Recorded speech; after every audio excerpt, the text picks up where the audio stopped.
నమస్కారం అండి. చికాగో మహాసమావేశాలు అమెరికాలో ముగిసిన తర్వాత స్వామీజీ వివేకానందన్ కలవడానికి అమెరికా మహిళ రావడం జరుగుతుంది.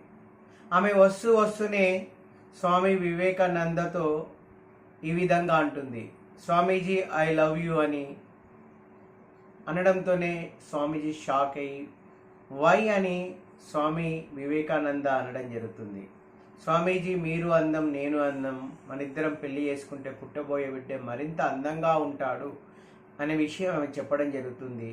స్వామీజీ ఏమాత్రం ఆలస్యం కాకుండా అమ్మ నీకు ఒక అందమైన పుత్రుడు కావాలని కోరుకుంటున్నావు, ఆ పుత్రుడను నేనే అని స్వీకరించు తల్లి అని ఆమె పాదాలను మొక్కడం జరుగుతుంది స్వామీజీ వివేకానంద. ఆ చెప్పిన విషయాన్ని ఆమె స్వీకరించి తన కళ్ళ వెంబడి నీళ్లు వస్తాయి. స్వామీజీ నేను చాలా తప్పుగా మీ పట్ల నేను ప్రవర్తించడం జరిగింది.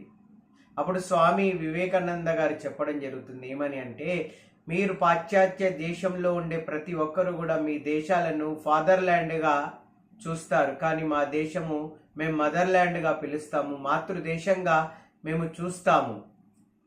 మా దేశంలో ఉండే తులసి మొక్కను తులసి మాత అంటాము, గోవుల్లో గోవును గోమాత అంటాము. అట్లా ప్రతి స్త్రీని ఒక తల్లిలాగా ఒక చెల్లెలాగా చూసే సంస్కారం సంస్కృతి మా దేశానికి ఎప్పటి నుండో అనాదిగా ఉన్నదనే విషయము స్వామి వివేకానంద గారు చెప్పడం జరుగుతుంది.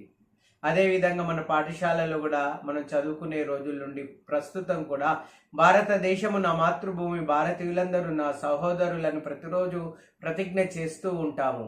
దీనిని అందరం పాటించినట్టయితే మన దేశ గౌరవము సంస్కృతి సాంప్రదాయాలు ఎంతో ముందుకు వెళ్తాయి అనటంలో అతిశయోక్తి సందేహం లేదు అని చెబుతూ ముగిస్తున్నాను. ఇట్లు మీ శేఖరాచారి.